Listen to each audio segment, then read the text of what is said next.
భద్రాచలం పట్టణంలో Subhash Nagar colony, Shantinagar colony, Kunavaram రోడ్డులో నూతన ట్రాన్స్ఫార్మర్ను ప్రారంభించిన MP Balaram Naik, MLA doctor Tellam Venkatrao ఈరోజు మొత్తం 15 ట్రాన్స్ఫార్మర్లు ప్రారంభోత్సవంలో పాల్గొన్నారు. ఈ సందర్భంగా మాట్లాడుతూ 1,20,00,000తో పట్టణంలోని లోవోల్టేజ్తో విద్యుత్ సమస్యలతో ట్రాన్స్ఫారాలను భద్రాచలం వ్యాప్తంగా వేసవికాలంలో కరెంటు తీయకుండా 24 గంటలు సప్లై ఇచ్చేటట్టు, రానున్న కాలంలో కరెంటు అంతరాయం కలగకుండా వివిధ కాలనీలో ట్రాన్స్ఫార్మర్లు ఏర్పాటు చేస్తున్నట్లు తెలిపారు. ఈ కార్యక్రమంలో భద్రాచలం మేజర్ గ్రామ పంచాయతీ సర్పంచ్ పూనం కృష్ణ, ఉప సర్పంచ్ రత్నం కవిత, వార్డు సభ్యులు కావూరి గోపి, బొంతరమణ, విద్యుత్ శాఖ అధికారులు, ఏడీఏఈ లైన్మెన్లు మరియు పార్టీ నాయకులు రత్నం రమాకాంత్, నర్రారాము, భీమవరపు వెంకటరెడ్డి, యూత్ నాయకులు గాడి విజయ్, పార్టీ మహిళా కార్యకర్తలు తదితరులు పాల్గొన్నారు.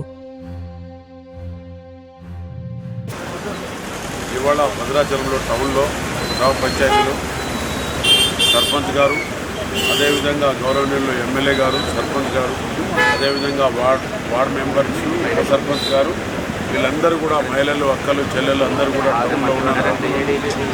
కరెంటు ఏడీలు, డీలు గారు, అదేవిధంగా అందరూ కూడా ఇక్కడ దాదాపుగా అభివృద్ధి వైపే తీసుకుంటున్నారు. ఎమ్మెల్యే గారు కానీ, లోకల్ సర్పంచ్ గారు కానీ, ఎప్పటికైనా కాంగ్రెస్ పార్టీది ఒకటి అభివృద్ధి తప్ప ఇంకోటి ఉండదు.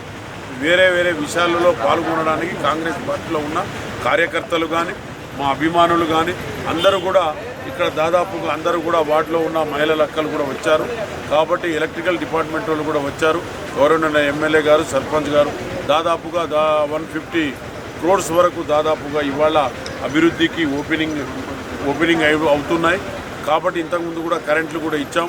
డ్రైనేజ్ సిస్టమ్ కూడా, పోల్స్ కూడా, ఎక్కడెక్కడ ఏమేమి సదుపాయాలు కావాలో లోకల్ సర్పంచ్, ఎమ్మెల్యే గారు ప్రత్యేక శ్రద్ధ తీసుకొని గౌరవనీయుల ముఖ్యమంత్రి దగ్గర ఎమ్మెల్యే గారు తీసుకున్న శ్రద్ధకు వారికి అభినందిస్తూ, అదేవిధంగా మా సర్పంచ్ కానీ మేము కూడా వారికి సహకరిస్తూ వారితో పాటు మేము నడుస్తాం. 580 కోట్లు టోటల్గా 350 కోట్లు ఫస్ట్ ఫేజ్లో, తర్వాత సెకండ్ ఫేజ్లో దాదాపుగా 500 పై చిలుకు. ఎప్పుడైనా భద్రాచలం చరిత్రలో రాముల వారికి 500 కోట్లు ఇచ్చిన చరిత్ర ఎక్కడైనా ఉందా? కాబట్టి మీరు కూడా కాంగ్రెస్ పార్టీ ఏం చేస్తున్నది కూడా తెలుసుకోవాలి.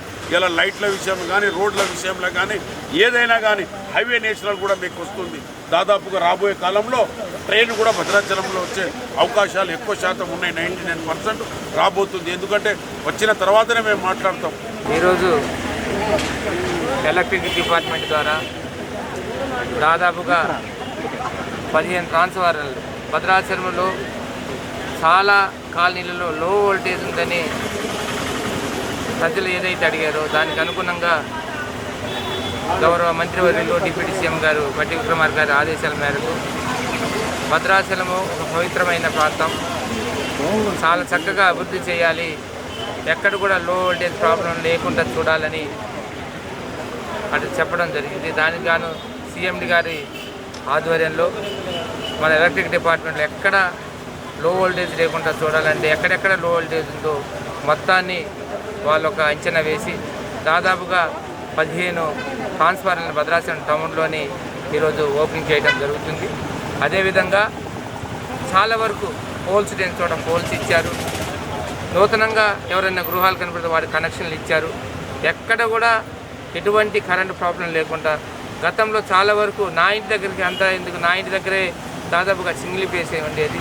ఎక్కడైనా అన్ని వీధులలో కూడా 3 ఫేజ్ కరెంటుని ఇచ్చి బ్రహ్మాండంగా లో వోల్టేజ్ వల్ల అనేక మోటార్లు కాలిపోవటం, ఇళ్లలో ఫ్రిడ్జ్లు కాలిపోవటం అనేక ఉండేది.